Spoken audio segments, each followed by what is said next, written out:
Cool. Hi, everyone. Thanks for tuning in to the Climb and Flow podcast.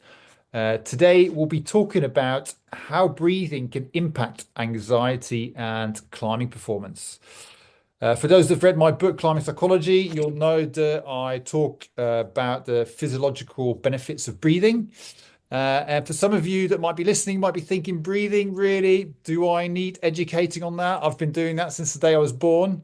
So let's hope we can re-educate you on today's episode with none other than Jane Tarrant from Link Breathing. She is a breathing retrainer and healthy breathing expert. Jane, please tell us your story and how you became interested in becoming a breathing expert.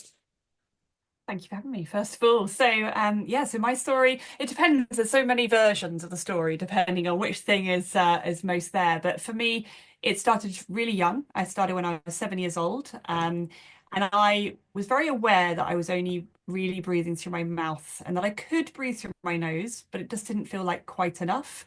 And it felt that, I knew I was breathing through my mouth. I knew I was snoring. And I sort of asked myself, but surely if that was a problem, someone would have told me. And it took me 23 more years for someone to tell me that that was a problem. And Okay. I think that that feeling of lack of curiosity, despite, the internet and Google coming about and the fact that I Yeah. could have asked that question at any time, the fact that I didn't was the thing that really drives me now. That even though we have the ability to learn stuff to help ourselves and to feel empowered in our bodies and to feel better and do better, we don't always have the curiosity because we feel like, well, really someone would have told us if it was that obvious. Of course. And breathing is kind of obvious. We do it all day, every day. It's automatic Yeah. when we're not thinking about it, and it's not when we are. So um it really started as young as that. But obviously, it wasn't that I was passionate about it since seven. It was more that when I finally found out, which actually, ironically, was through a podcast, I was then just like, are you kidding me? I've been wondering about this since I was seven. And it just spiraled. I mean, I've been going down rabbit holes for more than 4 years now, just fascinated by this topic. And, it's a topic that's even wider than the area that I work in. But I've just seen some incredible changes to people's lives, their performance, their recovery, their health in general, just how they feel, how it impacts their daily life.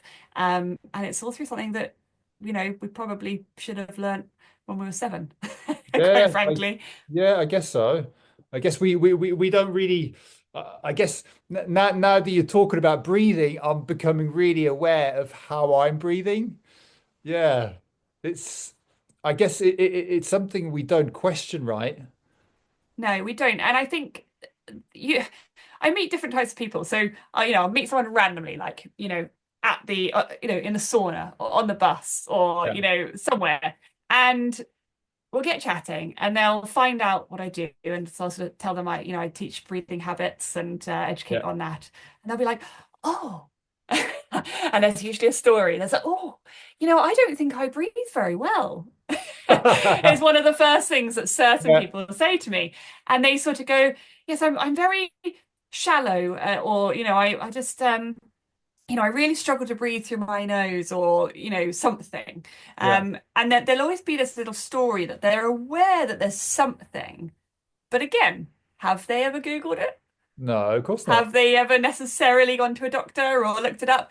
And then you get those who maybe are aware of something that doesn't feel right, breathlessness, tightness, Yeah. something asthma related, and they have been to their doctor, but they aren't educated on this in Okay. most cases. And so they don't get the information they need, they don't get the results they need. They get offered, whether it's an inhaler or, told that it's anxiety and to go and, speak to someone or whatever. But they're not necessarily told, well, you're a over-breathing mouth breather whose, Yeah.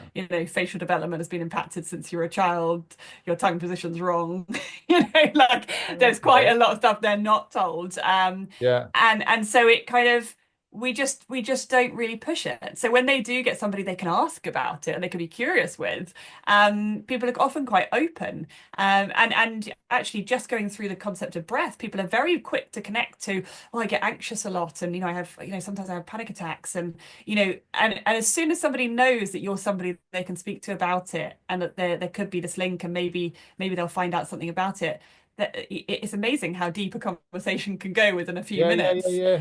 But yes, it's quite a mix of those from that side, and then those that go, well, I've been breathing, for the last 65 years, and I'm still Yeah. alive. What are you going to teach me, right? Yeah. Yeah, And then you get the people who are like really into breath already, and that's really yeah, interesting too, because you get those who, when we know about something, we go, oh yeah, yeah, yeah, just like that. So it could be, astrology or whatever. yeah, And because you've heard something, you think, well, that's it. That's what you need to know. I yeah. know enough about that now. And so you don't get curious past that point. So when somebody's come across meditation, mindfulness, breath work, they're just like, yeah, it's amazing. I use it all the time. I tell everyone else about it, and it's great because there's a curiosity there they've found their own benefits. They're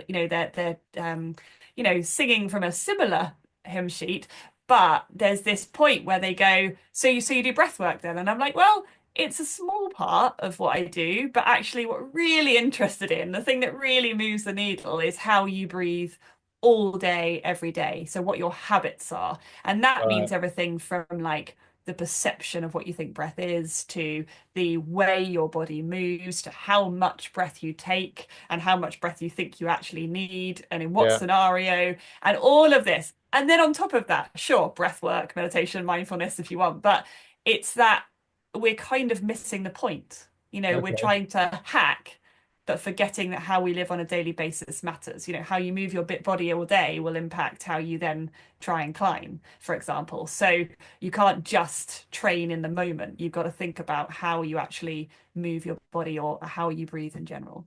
Yeah, okay, just to retrain your brain and body everywhere else, right? To then Exactly. for it to become a habit. Exactly. And if we're doing things all day that aren't helping us, so for example, you're slouched in your chair over your Yeah, laptop in a cafe, yeah. um, if you are somebody who, loves to just snuggle down into your bed to like scroll your phone, or to watch TV in a kind of comfy sofa, and your back is in this sort of C shape, in all of those positions, you're compressing your diaphragm. So your recovery time Okay. if you're an elite athlete, or you're somebody who's really into your sport and you're really looking for like optimal performance, and yet you're slouching at Yeah, any point throughout the day, just because you're yeah, human too, remember? yeah, yeah, But yeah, yeah. you're human without awareness, and you're human without breathing training, and therefore you've just degraded. You've just sort of deteriorated your habits, and then your breathing habits deteriorate, and then you're left with the impact of that on your sport, your recovery, or Yeah. whatever else. So, some people don't notice until it's bad enough. Others notice that just with a couple of tweaks, they're like, wow, the difference for something so tiny. And that's what I'm interested in. It can be those people who struggle all day, every day, and it can be those people who go, what's the 1%? What's the thing I've not thought of? What can you train? Yeah. Yeah, okay. So how did you educate yourself? It's a good question. So this is a really interesting field. I'll call it a Yeah. field, because there is no specific accreditation. There's no sort of, you go to university and you study this, Yes. Yeah, yeah, like yeah. there is with a medical background. Yeah. And so I came at it from the breath work side. So I studied under a couple of different places for breath work, and I used the Buteyko method, which is quite well known for a kind of reduction of breath used with sort of asthmatics and panic attacks and things like that. And I definitely use quite a lot of this concept in my training. But when I went through this kind of extensive training with that, and kind of looking at the science and looking at patterns, I really started to think like, what are we missing here? I was a mouth breather, a snorer, an upper chest breather. I've got an impacted facial development. I had an incorrect tongue position, had all these things, and I've had to retrain what I can, Yeah. despite having some impacted airway and things as well. And I've also worked with a number of different people who have all different types of face shapes and backgrounds and trauma levels and everything else. And what I noticed was that we weren't necessarily looking at it from a more holistic sense. We were looking at it from a more, a little bit clinical, sort of do this exercise this many times in this way, Yeah. and it will improve. And it will to a point, but also people need a little bit of nuance or connection. And that way of trying to connect with someone, trying to work out what words are actually telling them things in their head that's actually undoing the work you're trying to do, for example, like the word breath for Yeah. people. If I say breathe deeply, just because I say breathe, you might go into your upper chest. Or if I say breathe deeply, you might go to your upper chest because that's what you've seen in yoga or cartoons or Yeah. Yeah. Yeah. films Yeah. or Yeah. so the words you use, the way you present it, the way you guide someone, I had to learn all of this from trial and error. I mean, this was Yeah. very much this there's a certain level of guidance when it comes to the science and the safety and the practical methods that do the job, and then there's just all the subtleties. And so the bit that I'm fascinated by is the subtleties. It's Okay. how do you get somebody who's like the busiest CEO or a lawyer who's like literally like every minute of their day is kind of booked and mapped, and Yeah. even Yeah. trying to Yeah. fit a toilet to break in is hard. Yeah. How do you get someone like that, or a professional athlete, to be able to train a habit when they've got no time as such? And that was the bit that I was interested in, because actually you don't need to have much time at all. You use wasted scraps. So do you then feel that you need to get in touch with people psychologically as well to be able to, I guess, teach them something and for them to listen? Because you talk, It's yeah. So carry on, please. yeah, you're talking about words and connecting with people and I guess teaching someone and I think with what we do, like the workshops we run with people, I feel that everyone's an individual, and I feel that I really have to listen to what people say about themselves and the mindset they have, because it's being able to tap into that as well to then re-educate them that way, as well as the other bits that we teach.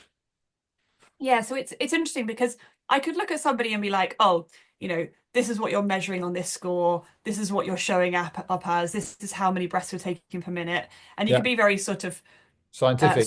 scientific and clinical about it. Yeah, But that's not really my approach. I'm more interested in looking at somebody from a point of view of how they're describing, how they're feeling, finding a bit more about their past. And, a lot of people will be, for example, people pleasers, yeah, or have a high stress job, or have just been through a divorce, or yeah, whatever it is. And those things impact our breath. If they've had quite a challenging childhood and they're breathing backwards, so which by backwards I mean rather than the diaphragm going the correct way, you're going with the if you put your hand on the diaphragm, you're actually going the opposite way to what you should be. So this is quite interesting because somebody who's got a lot of sort of childhood trauma or something like that will often go the opposite way. That's not the only reason you might have it, but that's an example.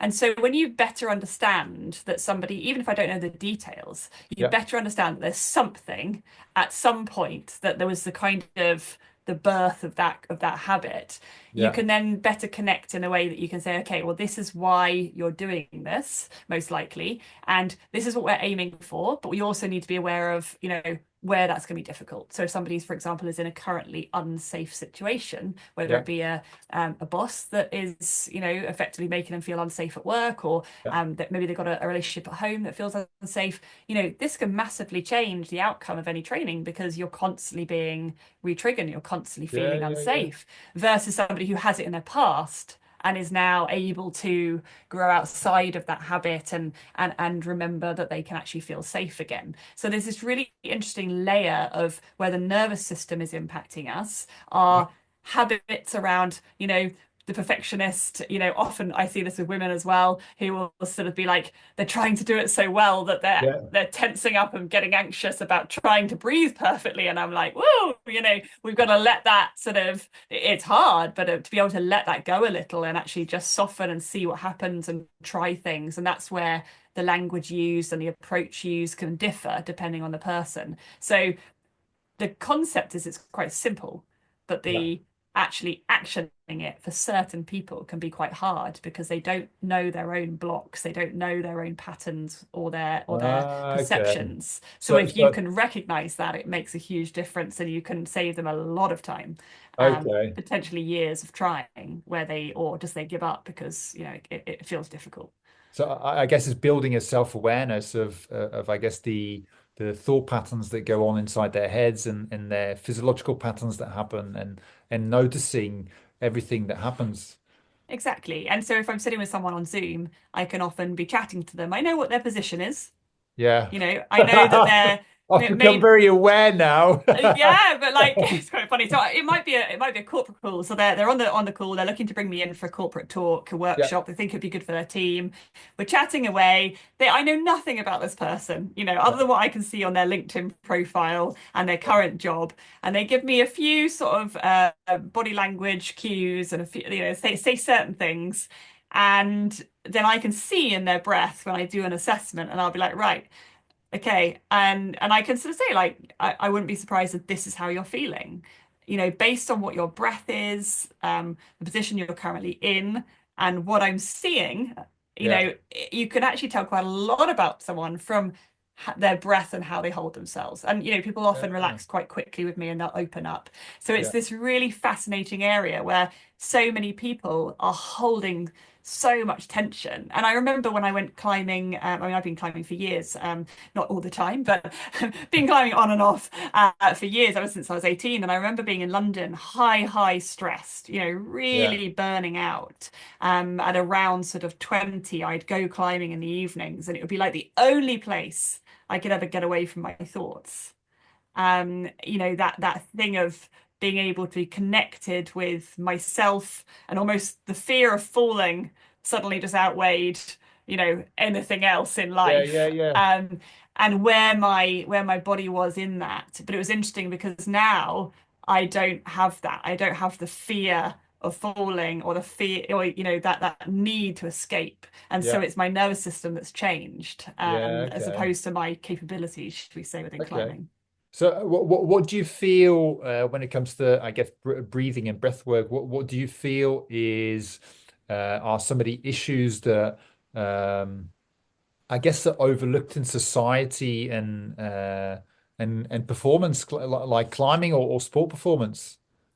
So some of the most sort of obvious things to look out for are Yeah. things like somebody might be breathing into their upper chest.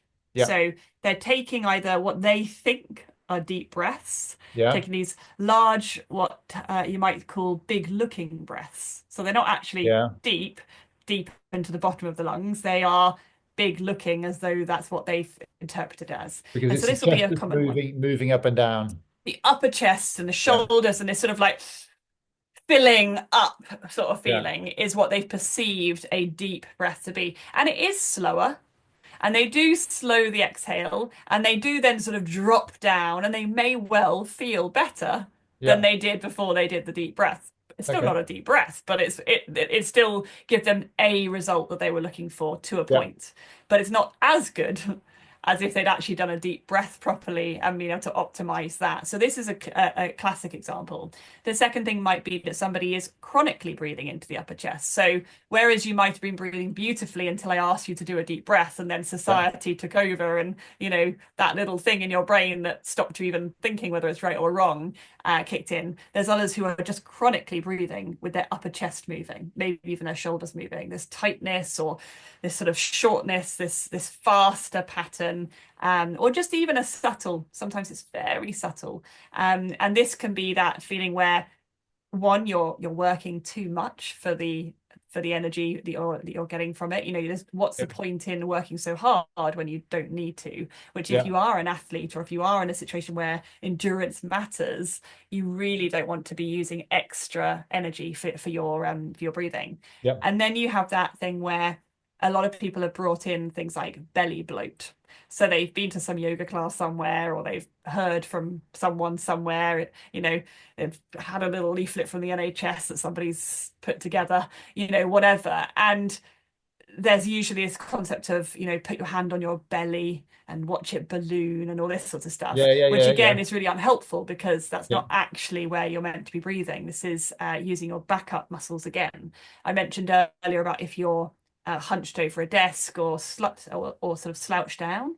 yeah, And in these scenarios, you can use your survive muscles, so your upper chest muscles or your belly muscles, but you can't use your diaphragm properly. So okay, we get used to using these, and sometimes we're using all three muscles. So you're using the diaphragm, the upper chest, and the belly for yeah, something that you only needed your diaphragm for, and you're taking, three times as much breath as you need to, and this sort of thing. So, or what feels or looks like that. So it's this concept of just people that are breathing too high, too low, because most people think low is all you need to know, and then yeah, too fast, too big, too shallow. And this is what we call over breathing. This yeah, is you're just breathing too much for the scenario. You take that as a human, as your general habit into yeah, a sporting situation, and yeah, now you're using too much energy. You're not delivering enough oxygen to your cells and your muscles, yeah, and you're not recovering quick enough. yeah, And I mean, in climbing, we know you have to take those breaks. You need recovery. Sometimes your yeah, recovery is going to be while you're still on the rock itself. You need yeah, as optimal as possible. And you need to be in the right headspace. And if you're an anxious upper chest breather, even if you didn't feel anxious to start with, you're still breathing in a way that creates anxiety. yeah, So it's this vicious loop that, you suddenly put a little bit of challenge or height or whatever it is in the scenario, yeah, and that can escalate very quickly. yeah, Equally with this sort of big dumping of breath. You're often, if you're down at the climbing walls, you'll often hear people sort of like screaming out or huffing and puffing, or, there's lots of different things you'll hear, but you know, quietly, nose breathing, calm, optimal breath when we're trying to really conserve and focus and stay calm is really crucial. And we don't often see that, especially if someone's just used to mouth breathing already as a yeah, human all okay. day. Yeah, you mentioned several times the upper chest breathing and anxiety. So how is the upper chest breathing linked in with anxiety? So when you sort of feel that first moment of fear or anxiety, just think Yeah, about what you do. So if you were to yeah, that sharp intake of breath yeah, through the mouth, lifting into the upper chest, maybe even then a pause. yeah. Maybe tensing up. Yeah, tensing up, this feeling of like, and in that moment, as soon as you get that lift, that's the feeling that you get when you first feel anxious. Yeah, Now, because I'm now a diaphragmatic breather with much more body awareness, as soon as I get a normal thing, which is that it's normal to have anxiety moments, those yeah, things that happen in life because we're human, when we get that feeling, I notice it and I can counteract it. yeah, For somebody who lives in those muscles, how are they going to feel the difference? They're yeah, not, yeah, because yeah, there is yeah, no difference. So yeah, somebody who is triggering quite regularly with high anxiety or panic attacks, or that feeling of upper tension, around the neck and the shoulders and the upper back and the upper chest, yes, climbing can often feel, shoulders roll forward and things and posture will come onto, but, yeah, that feeling of just in that upper area, if that is normal for you, you'll never recognize the signs that you can counteract anxiety. So then it can really creep up on you quite fast. And you can be like, wow, where the bloody hell did that come from? I was feeling fine a moment ago. And yeah. yet in your body, you were doing the work of escalation without realizing. Okay.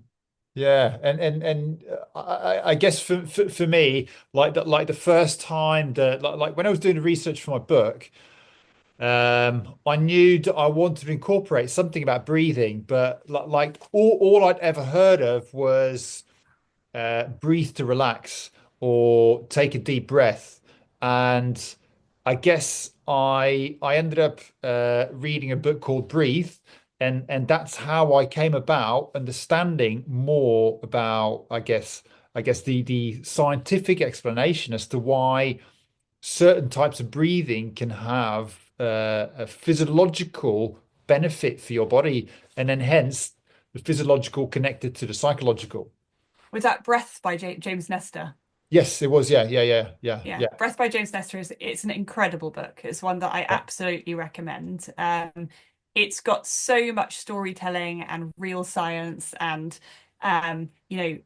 ways to back that up and examples of it with actual a test that he's done in it himself that I mean you wouldn't put a human through that. They put themselves through it because they were yeah, yeah, curious, yeah, but you yeah, wouldn't make someone go yeah, through what they did. Um, it's got a huge amount of knowledge in it, which is absolutely fantastic. What it doesn't do is explain how to fully retrain those yes, habits if you are struggling. yeah, If it's a quick, like, oh, yeah, a couple of dings, oh, yeah, use my nose more, a bit more, where wonderful. I was already really a nose breather partially, but I just needed to do it a bit more. It's yeah, great. If you're somebody who is a chronic mouth breather with your tongue in the wrong place, with, poor posture habits and other things that could be holding you back, then you'll read it, you'll buy into it, but you might still be like, well, now what? yeah, And that's the bit I love yeah, because that's where people are like, thank you for holding my hand yeah, through yeah. I that, or mean, thank you for adding the education on that little tiny bit that we were missing. But as a book, like what an incredible book! Like that yeah, really brought it to everybody. yeah. I mean, he mentioned about nose breathing and taping up his mouth, and um, I guess like he was talking about, I think he was going for a walk or doing some running or something, and he taped up his mouth, and the initial kind of response kicked in where he felt that he wanted to breathe through his mouth because he didn't feel he was getting enough oxygen in through his nose. Um, like I've tried just nose breathing at night, and yeah, I just like for me, uh, I guess I would need to see someone like yourself because the book is great at giving you information about all the scientific benefits, but um, like you say, it doesn't explain how to get there. Yeah, if you do something and you hit a roadblock, there's that. Well, why? And if you keep Yeah, reading, you might come across why, and then you can get through that roadblock. So you can yeah, often people can get there eventually if you're curious enough and you keep digging. yeah, It could just be very slow and it could be fascinating on the process. A lot of the work I did, I did it that way. yeah, I had a problem and I was solving it with the help of things around me. But not everybody has the time or the interest to do that, and it's yeah, quite likely you'll give up early. When you are looking at things like mouth tape, and I will discuss this because it's very sexy and on trend right now, yeah, and I think it's important to cover it. So yeah. I do personally tape up the central part of my mouth at night, not the sides, because I Okay. tape through coughs and colds and everything, Yeah, and this means that I can still cough. I can still drink water through a straw, and I can yeah. still tell my 5-year-old to go back to bed through a mumble at the side of my mouth. Yeah. So this sort of this change in terms of what I experience is really beneficial. I am somebody with what I call an impacted facial structure. I do struggle to close my lips when I'm at rest. Okay. Therefore, from a dental point of view, it's better for me to be able to close my lips so I can keep that saliva. I'm not then getting as bad breath. I'm not then switching to mouth breathing. I'm not then snoring by accident, those sorts of things. Okay. But it's not just the mouth tape that does the job. It's the retraining of my tongue position. So I can now not wear mouth tape. I'll have a slightly drier mouth because it's open, because I don't close my lips easily, because of where my teeth are. And that was because of my tongue movement before that would push against my teeth when it shouldn't have. So all of this is kind of linked. Yeah. But what I do find is that I'm able to still nose breathe when I haven't got a cold with my tongue in position, sealing off my airway because I trained my tongue. When I have a cold, I definitely need a little bit of help to make sure I'm still nose breathing. But then Yeah. I Yeah. also need to know how to decongest my nose. I need to know I've supported the air around me. If I've got, a dry, irritating air, that's going to make it worse. So I have to change the air around me with a bit of moisture and things like that. So Yeah. there are ways that I've worked out how to basically keep my nose and not allow Okay. it to go when I have a cold. Yeah. Um, but not everybody should mouth tape. And Yeah. that's really crucial. So I first of all don't make all of my clients mouth tape. It's an optional thing as part of training if somebody wants to, but it can be really helpful. There are people that can. Those are people who comfortably breathe through their nose for an extended period of time already. And they know that they're fine, they can know that they can cope with that, and they know they can hold their breath for maybe 30 seconds without freaking out. That is not necessarily the majority of people. Yeah. Um, and so whilst people might think like, oh, because I'm really good at sport and whatever, I'll be able to do that. That's not actually necessarily the case. They might have a really reduced carbon dioxide tolerance.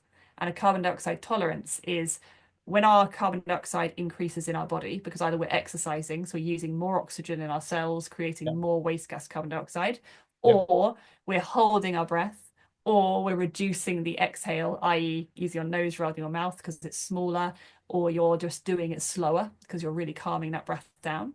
When that increases, that CO2, it hits like a sort of threshold, which Yeah. it then triggers in the back of our brain to tell us to breathe. Yeah. And that's important. We need that. It's like the canary in the mine. We need to know that we need that oxygen to come. Yeah. But when we are an overbreather, which we spoke about earlier, that upper chest, mouth breathing, Yeah. fast, hard, loud, whatever, even if it's like a tiny amount for every of the 20,000 breaths a day that you don't even realize you are an overbreather, if you are an overbreather in any way, you can deteriorate that tolerance. So it Okay. becomes less efficient. You trigger to breathe Okay. before you should trigger to breathe, Okay. which means when we're trying to deliver oxygen, which is obviously absolutely crucial when you need your muscles to work and you need to recover, etc., and you need to Yeah. repair in your sleep, at this point, first of all, we need enough oxygen to come in. Yeah. But for most people with a sort of, I call a normal sized or good enough sized airway, we will be getting enough oxygen in. That's not the major problem. Yeah. If you have a structural problem, this is somebody who should not be mouth taping, somebody who has such a structural problem that when they nose breathe, they just can't get enough oxygen. Okay. That person should not be mouth taping Yes, of because course. Yeah. obviously we're not getting that in. Yeah. Um, when we're in that position and we start to draw the oxygen in, we then want to deliver it. And most people are focused on only the I need more air, I don't feel like I'm getting enough oxygen, this terminology. Yeah. And we increase our breath because we do need more oxygen. But how we increase our breath matters, first of all, during sport, and then during sleep or sport, how we deliver the oxygen matters. And this is what something called the Bohr effect, Bohr. And I discussed this a little bit more on my website as well and in my TEDx talk. But effectively, where you overbreathe, you're plummeting carbon dioxide quicker than you should do. Okay. Okay. When you get rid of carbon dioxide, it's not hanging around quite long enough to do its job before it leaves. So, yes, carbon dioxide is a waste gas, Yeah. but it has a job to do before it leaves. It's And not that's, I just a guess, to waste build a gas. tolerance. So the tolerance we need to be able to tolerate it in order for it to do its job. If the Yeah. tolerance reduces, it doesn't allow us to keep enough of it to do its job properly. So Okay. we'll do a bit of its job, but not fully, not optimally. And this is where sports people need to know. So sports people often focus on VO2 max. VO2 max is where you try and load as much oxygen into the body as possible, Yeah. increasing the red blood cells, etc. So people who are mountain climbing and things will do this, and people will train for athletics up, in high levels for this. But that's all very well having loads and loads of oxygen on, let's call them buses. So the hemoglobin, like little red London buses going around your blood. Yeah. And they're going round to the lungs, they collect the oxygen, and then they're driving round to the muscles that you're trying to use. Yeah. If you are overbreathing and dumping that carbon dioxide, one of its jobs that it does is widen the roads. So you're not widening the roads for the buses to go down full of oxygen in your blood as Ah, much as you should be. You okay. might get to a dual carriageway or a two-lane road, but you're Yeah. not getting to a motorway or a three-lane road. So Okay. you've got buses stacked behind each other in twos rather than in threes. So Yeah. although you're full of oxygen and your Yeah. blood, your pulse oximeter is on your finger and it's saying that you've got an SpO2 of 95 to 99%, which is great, normal, what we want, yay. Um, just because you've got enough oxygen in your blood doesn't mean you're delivering it to your cells. And so Okay. when we change our breathing, it changes how this Bohr effect works and how we then deliver and get the oxygen off the bus and into the cell rather than it going back round to the lungs and being exhaled. Bearing in mind, we do exhale a lot of oxygen, huge amounts of oxygen when we're at rest and less when we're exercising. So yes, we want enough buses. Yes, we want enough oxygen. What we really want is we want a wide enough road for them to deliver optimally and effectively. And then we also need little porters. So those little porters are carbon dioxide again. They stand there and they open up the bus doors. Maybe there's 6 doors for the 3 buses, Yeah. and therefore plenty of oxygen can get off.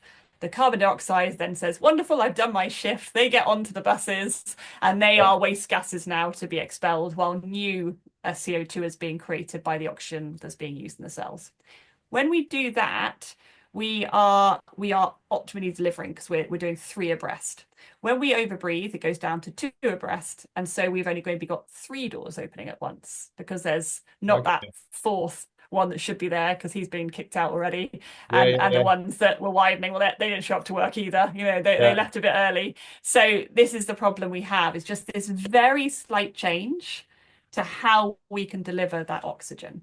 And when we change that, that's when you start to see changes, because that's where you're starting to not tire as quickly in the muscles.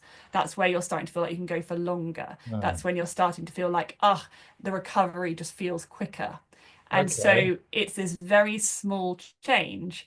But if we think about now how you're breathing while you're climbing, that's important, Yeah. because if you're breathing too hard and fast while you're climbing, you are plummeting that CO2 and you are literally barely delivering your oxygen. So obviously you're Oh, going to tire out quickly. really?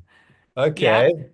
But if you're a human that is constantly all day, every day breathing that way, of course that's going to go into your sport. How can you be somebody who's not hyperventilating necessarily, but Yeah. breathing faster and shallower and inefficiently all the time? Just because you're Okay. doing sport doesn't mean you suddenly just go, right, you know, Yeah. Yeah. Yeah. Yeah. we're Yeah. going Yeah. right into the right mode. It's not sort of Yeah. like NOS on your car. You just go, vroom. Yeah. Yes, there is to a point, but you still need what's underneath to be working optimally. You can't just rely on that little, I'm switching my brain now into this Okay. format. See what I do, and I think what I've noticed a lot of like athletes, high-end athletes do in climbing is that they're climbing at their I guess their physical max, and they are breathing out loud. I can hear them breathing into their nose, and I do that the same, breathe out really loud. But I guess that cycle is fairly fast. And I think for me, that's partly to do to get my mind out of my head and be in the moment. But I guess from what you're saying is that that doesn't have that for me, that might have a psychological benefit, but it doesn't have a physical benefit. So this is really interesting. Let's take it back and look at someone like a runner, because this Yeah. is easier to visualize and to Okay. think of, and this is more generic. Most people who do any form of sport have at some point run in their life. Yeah. Um, if you take a runner who's breathing in through the nose and out through the mouth, sort of like in but dump. This Yeah. is maybe what they learned at school Yeah. or they've picked up from somewhere. Yeah. And this is fine. They could still be a pretty good runner. They could still get pretty good times. They could still be potentially Olympic athletes. Yeah. However, if somebody is dumping through the mouth, why are they dumping? Is it just a habit? Is it because it helps them give rhythm? Is it because psychologically they like to hear their breath? Is it because their carbon dioxide tolerance is just a bit too low that they can't deal with the build up of carbon dioxide in their body?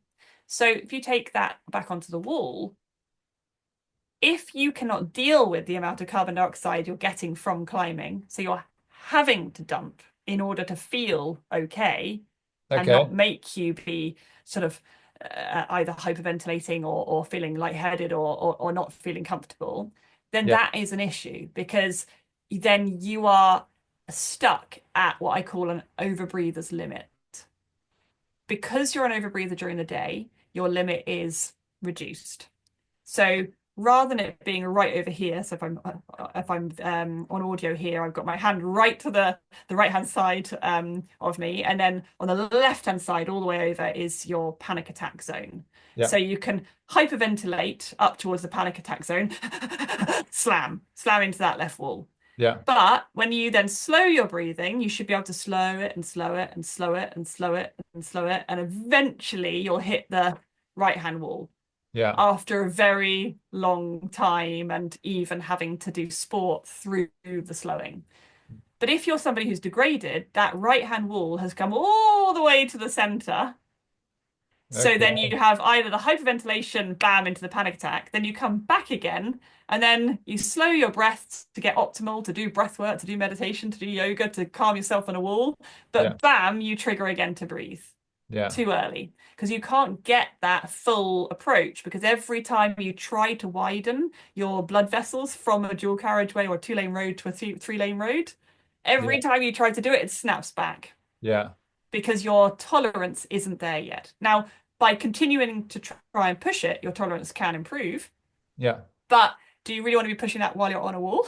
Not Not really. really. No. Do you No. want to be training for it when you're not on a wall so you can use it while you're there? Yes, Yeah. please. Yeah. So it's that restriction of if you're a really good climber or you're a really good runner and you can do it, but you're having to dump CO2 because it's built up too much for you, that doesn't mean that you couldn't get to the point where you don't feel that yet. You Okay. feel it later. You should But- feel it, but not Yeah. as early. So how do we know how might we know whether we have a single lane, a dual carriageway, or a motorway? How do we know? Well, Unless we come and see you, Jane. that's one option. So you can do a CO2 tolerance test at home. Okay. And you can basically we don't recommend breath holding if you could be especially first trimester of pregnancy. So obviously so for women in that situation, we don't recommend breath holding in pregnancy, but particularly first trimester. And this is extended breath holding. But Yeah. otherwise, most people are relatively safe doing a certain amount of breath holding up to this amount. Okay. We need to be able to do about this amount to even decongest our nose properly, which again most people don't know how to do, so they lose their nose really quickly.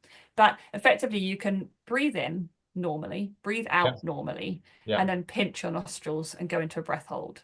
And when you do that, you click a stopwatch on as you block the air off. Yeah.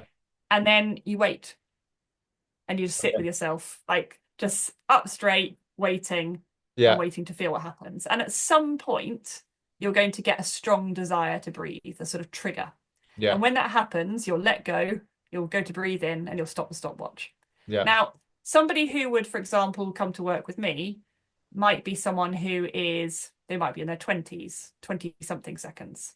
They Yeah. might be a bit stressed, they're quite good at sport, they're kind of like not major problems, but they should be at least 30 seconds or 40, 45 seconds if they're really sporty, but they're coming in at 20, 25, 26, Okay. 27.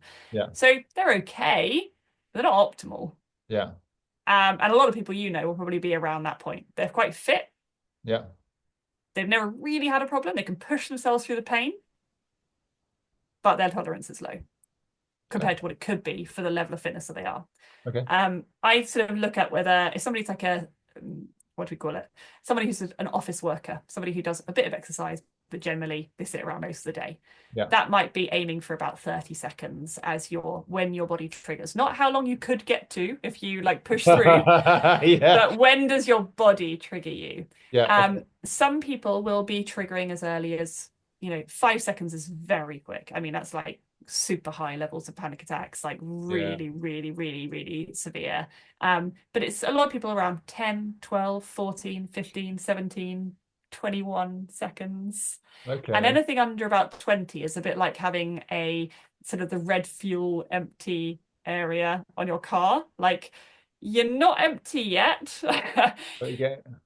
And you'll probably be fine. You'll probably get home fine. You'll probably get to work fine. But if Yeah. something goes wrong, like there's a breakdown in front of you and you've got to idle your car in the cold weather and you've got to wait for, Yeah. and then something else happens, just you possibly could run out of fuel. So we don't want to be in that. We don't want to be in that, oh, you possibly could have a panic attack. You possibly could Yeah. have a breathless episode.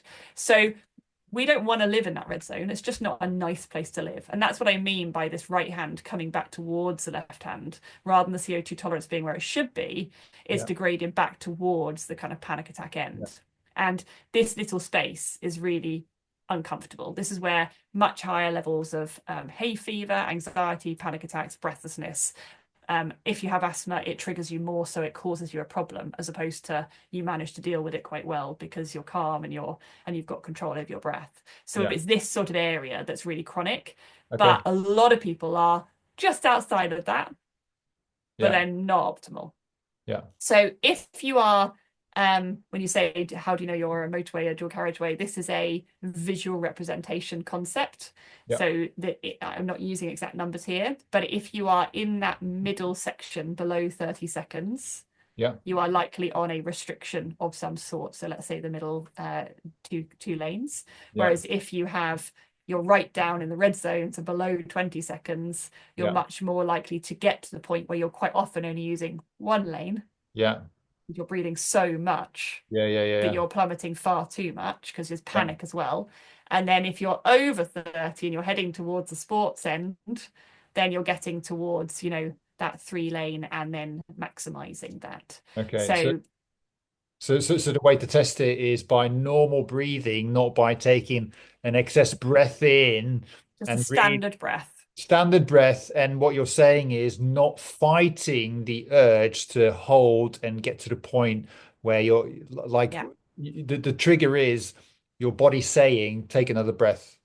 Yeah. So Yeah. you don't Your want to body's fight going, beyond. I'd like you to breathe now. Okay, It was cool. going, oh, Okay. don't need anything. Yeah. Fine. Yeah, chilling out, whatever. Oh, what was that? Was that a little tiny flutter in my diaphragm? No, don't know what that Okay. was. Oh, and then it's like, oh, breathe, please. And it could be Yeah, yeah, mental. It could be the diaphragm kicking you, like literally thwacking you from underneath. yeah, Or it could be your throat sort of like kind of a weird sort of diaphragm feeling in your throat. yeah. And any one of those things can happen. Okay. Obviously, when I do a breathing assessment with someone, which I can do via Zoom because I work internationally in that way, or in person, Yeah. I will be checking for that. And what their number is not always true. Okay. So this is a rough guide of how to do it. But what I'd be looking for is, well, what feeling did they get? Did they Yeah. miss a signal? Are Yeah. they even connected with their body? Is their Yeah. brain not picking up on a signal that is there that I could physically feel or see, but they can't feel or notice? Okay. So Interesting. yeah, so there can Yeah. be lots of layers to this. Somebody might be like, well, I'm 40, but I'm still having panic attacks and asthma attacks. I'm like, oh, you're probably not 40. Yeah. Probably missed a few steps. Or, so your symptoms plus this will Yeah. determine actually what's a realistic thing. Someone might be getting to 30, but actually they triggered at 22, but they didn't feel it because the diaphragm's so weak. Yeah. Yeah. Okay. Ah, Yeah. so you mentioned, I guess we can all analyze the difference between chest breathing and I guess diaphragm and belly breathing. Although I didn't realize there was a difference between belly and diaphragm breathing because for me, I guess it all happens down there, and I guess for That me, big generic belly yeah, area. exactly right. It's all the same thing, right? So Exactly. how And do we know whether we're using our diaphragm or our bellies? so that's a very good question. And that is the reason why I focus on these subtleties and on Yeah, these, how do I educate in a field where there's such either lack of education or yeah, miseducation, yeah. misinformation on it.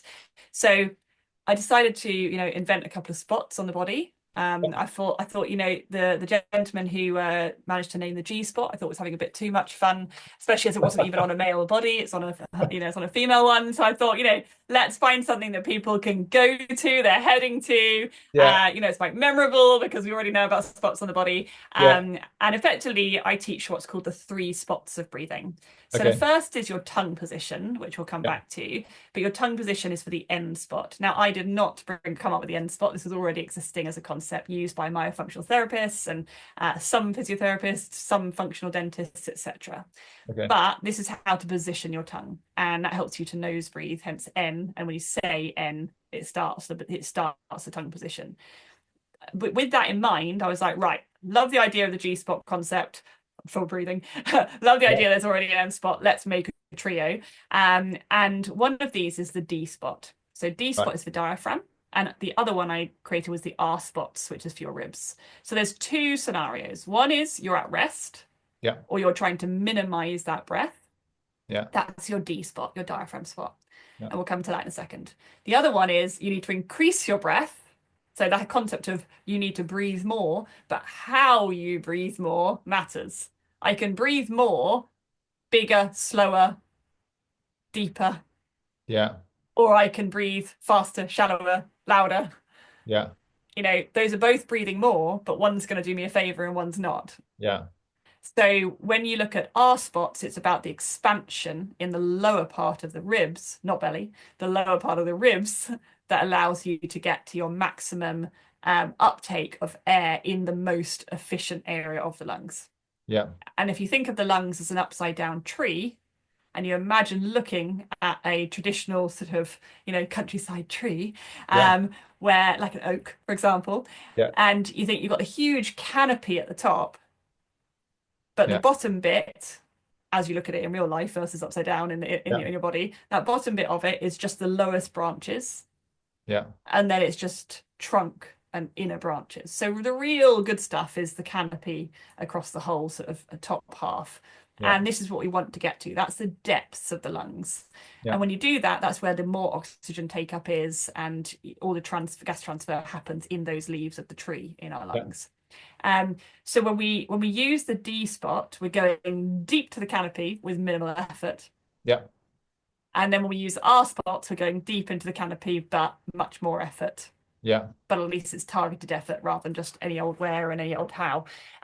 Or even worse, this sort of like, like Yeah. drawing air in what we think is a deep breath, but actually is super shallow, super restrictive, and really only into those bottom branches. Yeah. Yeah. And there's a Yeah. lot of effort and noise to do that. Yeah. So the D spot we'll find here is if you go to the split of your ribs below your sternum. So from your throat, you go down the sternum or the breastbone.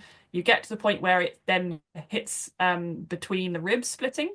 Yeah. It's a tight point. Yeah. Yeah. Then I've go got too many three. coats on. I'm I love just it. You got all the puffers. yeah. Go 3 fingers down, Yeah. fingertips down from that point, Yeah. and you're now in a bouncy bit. This is Yeah. probably a hand's width above your belly button or similar. About that. Yeah. Yeah, I don't do it from the belly button because we're all different lengths, we have different size hands. So I do it from the split of the ribs with three Yeah. fingertips because that's much more effective. Yeah. So that 3 fingers down is the bouncy bit. That's your D spot. That's on your diaphragm. So your diaphragm is this kind of umbrella shaped muscle that goes all the way around, attaches all around the front ribs, the back ribs, and has all the pipes going through the middle. And Yeah. that plunges down as you breathe in and then comes back up as you breathe out. When you have that D spot working correctly, it should move away from you as the air comes in. As in, like into space or down to your navel. Like pushing into your fingers, pushing your Right. Yeah. fingers Yeah. forward and away from Yeah. you. Yeah. So your fingertips are on it or your thumb is on it and it's pushing away as air comes in through the nose. So as you breathe in. And then as you breathe out, it then comes back again towards your body and Yeah. settles back to your sort of standard space. Now, backwards breathers, those who are upper chest breathers holding quite a lot of tension, potentially trauma in the body, will go the opposite way. So their D spot will go in and their chest will go up. Yeah. Okay. Yeah, on the in breath, as opposed to Ah. out Yeah. Yeah. Yeah. at Yeah. the Yeah. D spot. Okay. You see? Yeah. So we Yeah. can have a backwards breathing. And then you can also have the concept of you're over breathing because you're breathing up into the upper chest and out into the D spot. Yeah. Okay. Or and out into the belly button. So the belly button can be used as well. So all these different areas can be used, Yeah. but that doesn't mean that's what they should be using. So Yeah. your D spot is how you should be breathing with the correct direction. So it goes away from you as you breathe in and then back in as you breathe out. Yeah. That is all we need. We're at rest. Yeah. There shouldn't be any escalation into the upper chest. There shouldn't be any more into the belly button bloating. So that can depend on posture, CO2 tolerance, perception, habits, and just what you think a breath needs to be. That, oh, actually, if a third of a breath is right, that feels really weird to me, but it is how it should be. Yeah. But we've just been over breathing, thinking we need more air, Yeah. when Yeah. actually Yeah. it's not Yeah. helpful to us. So that's an example. And then the other side is your R spot. So on the side of your lowest ribs, Yeah. We should be expanding sideways, but there should also be expansion forwards and back. So the entire bottom of the ribs expands. And I'm going to stand up so for anyone who is watching, you might be able to see it. So I'm holding my hands with my fingertips towards the front on the bottom ribs. My little finger is at the bottom on my bottom rib, and my thumbs are behind. And as I breathe in, they're expanding really far out.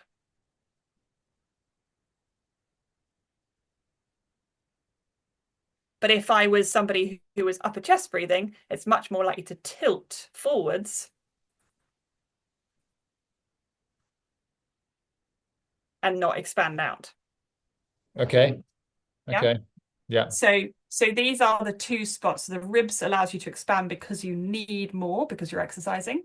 Yeah. And when you're doing like breath work, if you want to do these increased slow 6 or 10 second breaths or whatever you're doing in your breath work, you can use a larger breath if you want to, Yeah. but your D spot is what you need for daily breath. So if you're doing more than your D spot daily, you are overbreathing. Yeah. Okay.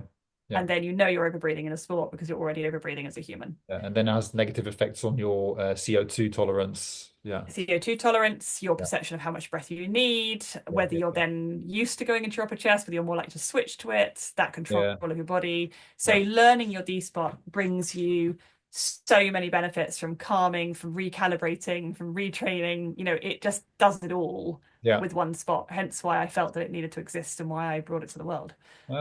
Cool. Yeah. And Yeah.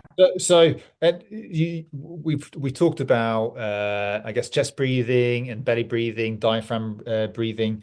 Um, like you've talked a lot about nose breathing. So what positive and or negative effects are there? So I guess the difference between mouth and nose breathing and what effects does that have on our bodies?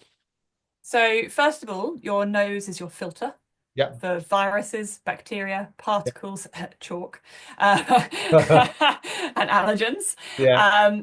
So bearing in mind you are constantly around airborne chalk when you're climbing, that Yeah. is kind of critical to Yeah. not making that just go straight into your lungs. Yeah. Um, You've also got your nose pressurizes the air, so it helps it get deeper to your lungs. It moistens the air, warms the air, preparing it better so that you've got this nice, warm, moist environment for the lungs to work at their Yeah. optimal versus drying it out with cold, dry, irritating bacteria, bit full air, which we obviously is not going to do it any favors. This is going to be Yeah. like, I don't feel like working quite as well for you today because Yeah. you're not looking after me. So just changing these basics to like look after the thing that's meant to be working as an internal organ and not using it as though it's an external organ. Yeah. Because when you breathe through your mouth, that is a highway straight down to the lungs without Yeah. that protection. So that's really crucial from a just basic health and ability point of view. And then you've got things like you create nitric oxide through nose breathing, which helps to widen your airways, keeping them more open, as well as reducing the breathing. So your CO2 keeps them more open as well. So CO2 does both of those.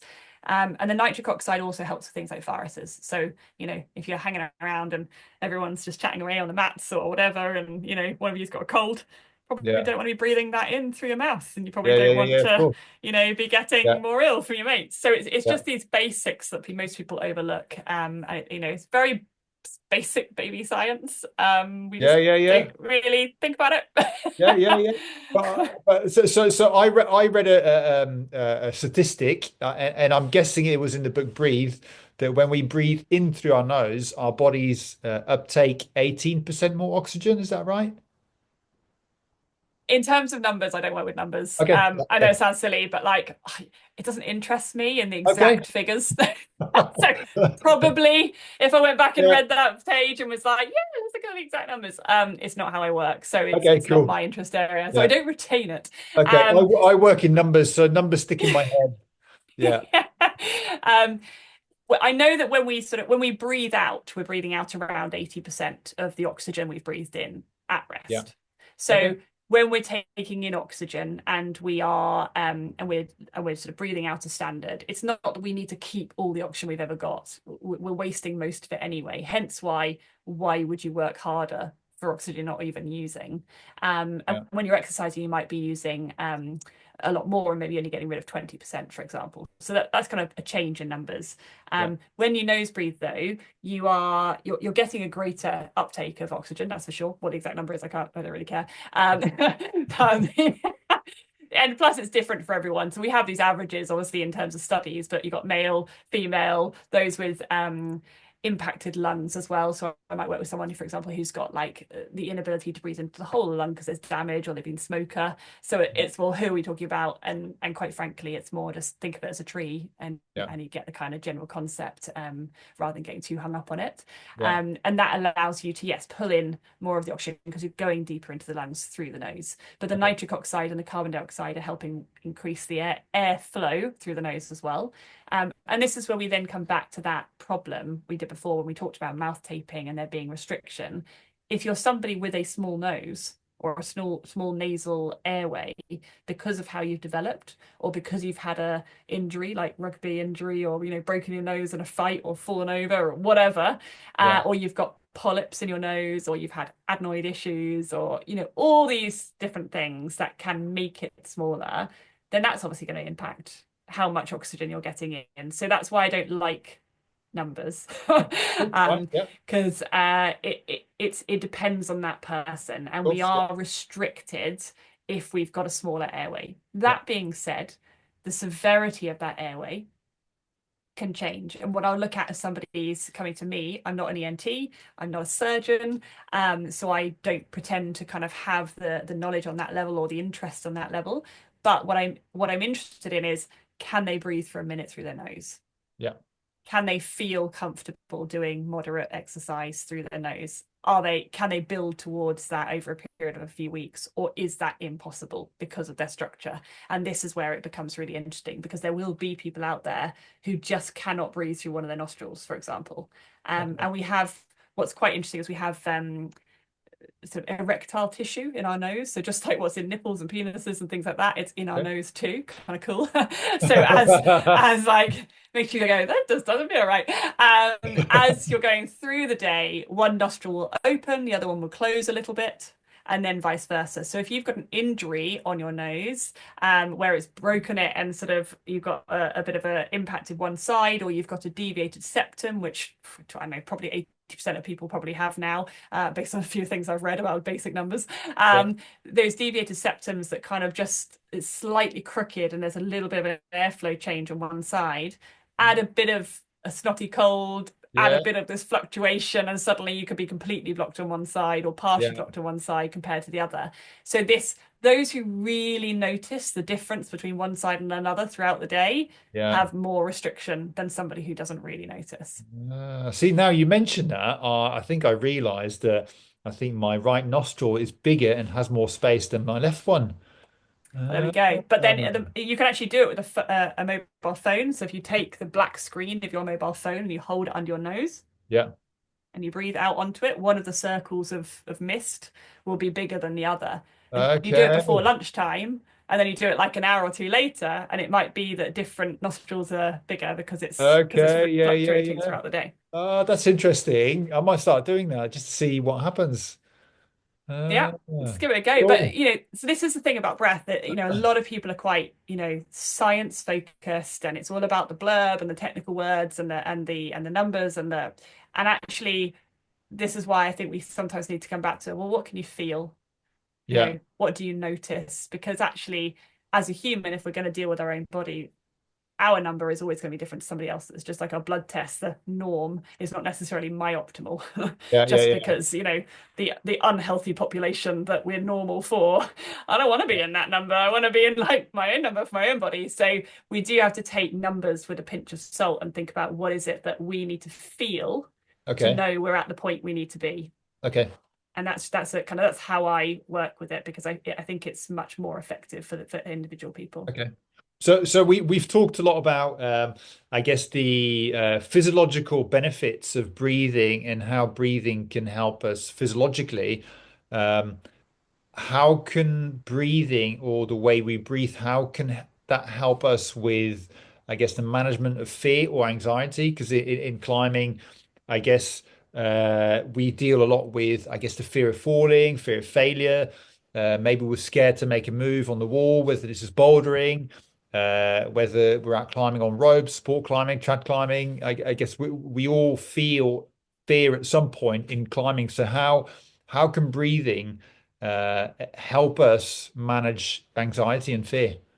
Absolutely. So, as we mentioned before, obviously you've got the difference between the function of it. So, if you're upper chest breathing, you're more prone to the anxious feelings. If Yeah, you're diaphragmatic breathing using the D spot and lower ribs, you're more likely to feel calmer and more centered in the body anyway. yeah, That being said, you can bring attention to that as well, and yeah, attention to the quietness of your breath. So, the louder and faster and harder your breath is, the more likely you are to increase your heart rate, you know, sort of start all the hormonal responses of that sort of fight or flight feeling versus when you're quiet and calm and focus, where you can actually calm that body down and make it feel like it's safe again. yeah, So we can manipulate our nervous system and our heart rate and adrenaline rates and things like that based on how we're actually breathing in the moment. yeah.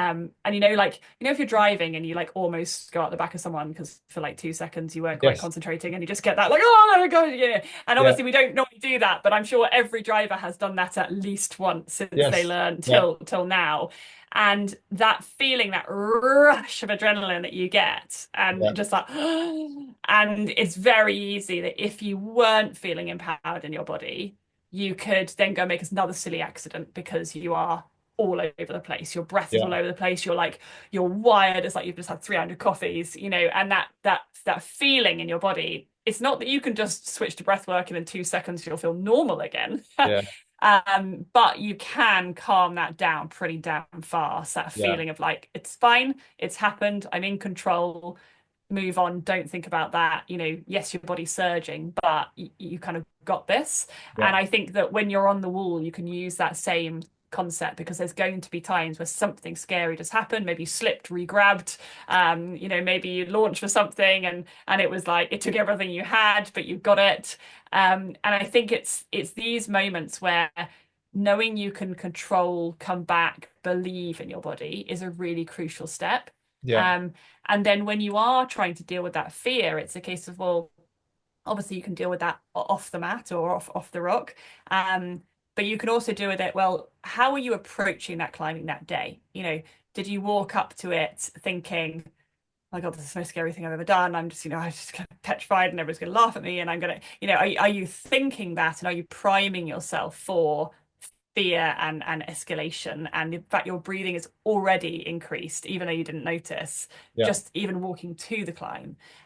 Or are you being like, I'm preparing my body. I'm totally focused on making sure that I bring this down. My breathing's calm. Even though there's an element of fear in my head, I'm making sure I'm controlling that whole time. So, like if I go onto a talk on a stage, one, I don't really find it scary anymore because I'm used to doing it. It's, yeah. people don't generally laugh at me, generally with me, those sorts of things. So You it's hope. like, and if they do, I'm totally okay with that. Yeah, But yeah, it's that feeling of if I'm going onto a stage, I know that how I walk up to that stage is going to matter. If it means a lot to me, if I'm yeah, feeling a little bit unsure because there's 1,000 people, which has happened before, then I can work on just prepping my nervous system all the way up. So I'm not going to be like as bad as I would feel otherwise in the yeah, yeah, yeah, moment. yeah, yeah, yeah, Um, and then taking that steady, whereas when I used to climb, I used to feel tense and everything was very, I still have the same fear of drops. I've always had a fear of drops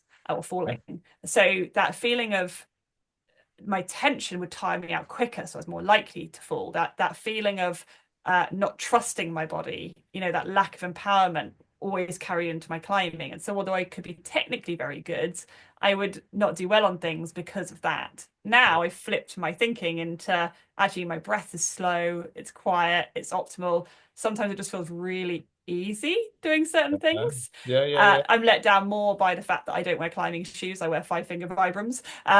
Okay. Or I'm let down by my finger strength or the fact that I don't like slopers or whatever it is. Yeah, So it's never my breath and my fear that lets me yeah, down now. It's other things. And also to the point where I might be like, you know what? I don't care about this route enough to actually even bother that top hold because Yeah, the risk assessment for me it's not worth the win. yeah, So I'll yeah, just be like, I'll down climb. Whereas yeah, for somebody else, they're going to be really, really like, I want to get that. So they're going to build up to it, in which case they need to be so empowered to go for it.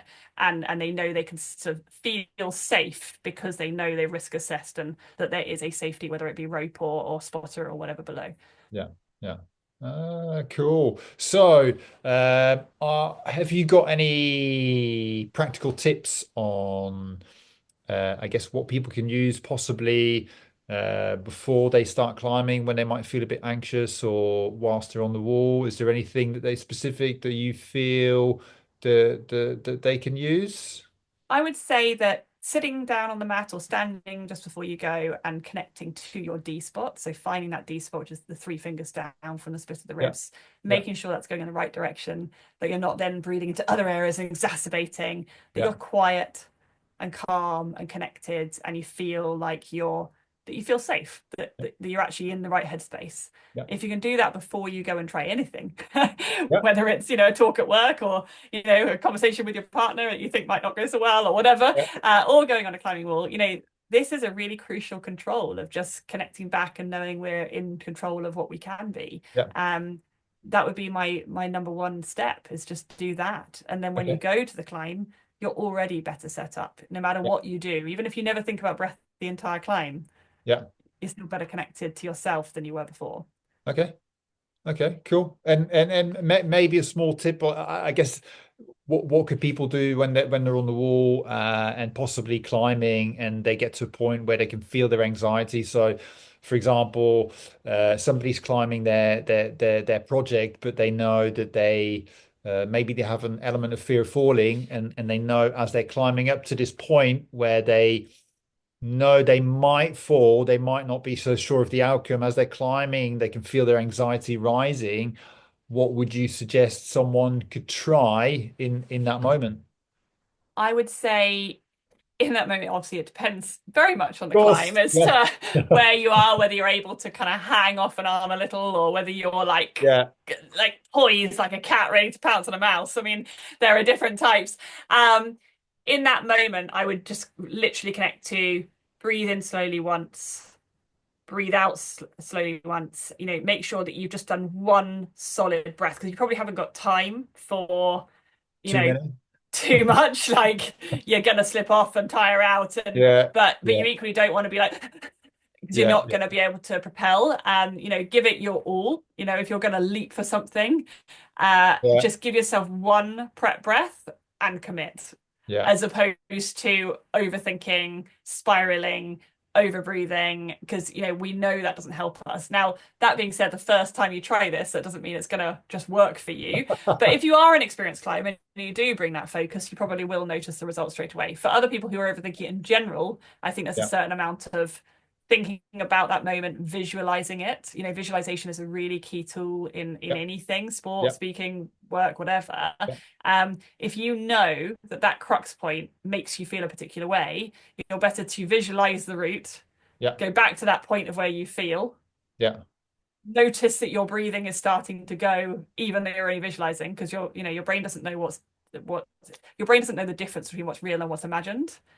Yes. When Yeah. you're in that moment of feeling your breath go, calm it, and Yeah. then see yourself calmly going for it, whether you decide to get it or whether you decide to get it or not get it, but without fear.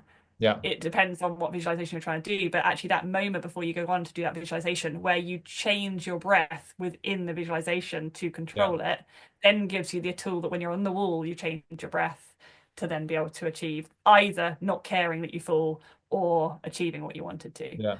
And it all takes practice, right? And it's not like you say, it's not a case of let me try it once and it doesn't work. Let's not do it again. Like all these things just take practice and practice and practice and sticking with it until I guess you see the benefits of it. Exactly. Yeah. Yeah. I mean, there's so much you can learn. There's so many hacks, just controlling your breath slowly, anyone can do better than Yeah. they're doing now, even without retraining their breathing. But Yeah. if you are really keen to make sure that panic comes not at all, or a lot slower to you, or gives you tools to kind of work on it in advance, or that you just feel better in general, optimize in general, then yeah, I'm afraid it's you just got to do the work. Yeah. Well, yeah, we Like all any do, good right? stuff, it's Yeah. just got to put the Yeah. work in. But knowing where to start helps. And I Yeah. think if people want to sort of check out a little kind of short version of what we've talked about today, then my TEDx talk, which is 15 minutes, is probably the best thing to go. I'll Okay. just go and recap the science of the oxygen transfer, those Yeah. buses, to recap kind of some of the benefits, to recap the N spot, the D spot, the R spots, Yeah. and to kind of get that in tune there. Yeah. It's really crucial. Cool. Well, thank you very much for your time today, Jane. Thanks for your insight and your expertise. How can people get hold of you Sure, and thank what you do you so do? much. It's actually it's lovely, my first climbing podcast. So thank you for inviting me on Okay, for that's that. cool. As it is my sport that I, don't do all the time, but it is my sport. Okay. So first of all, someone can contact me either via my website, which is linkbreathing.co.uk, Yeah. or via Instagram at Link Breathing, or I do quite a lot on LinkedIn, so under Jane Tarrant, Tarrant, and I give lots of free education. I have a whole knowledge hub on my website that people can go to. It's got a TEDx talk. I do have a book for children if people have kids and want to be able to teach these N spot, D spots, and R spots to their kids, because I know my 5-year-old's already climbing, and actually sometimes we want to give them the best tools we can. Yeah. And just taking those whatever's most relevant for each person, because I've Yeah. obviously I've factored it for quite a number of different people with a number of different things they're aiming for. Yeah, cool. Thanks, Jane. So what we'll do is we'll add your details onto the description podcast on the various channels for people to be able to get hold of. Uh, so thank you for listening, and thanks for listening, everyone. And if you have any other suggested topics you'd like us to talk about, please send us an email on info@climbingflow.com, and we'll see you guys next time.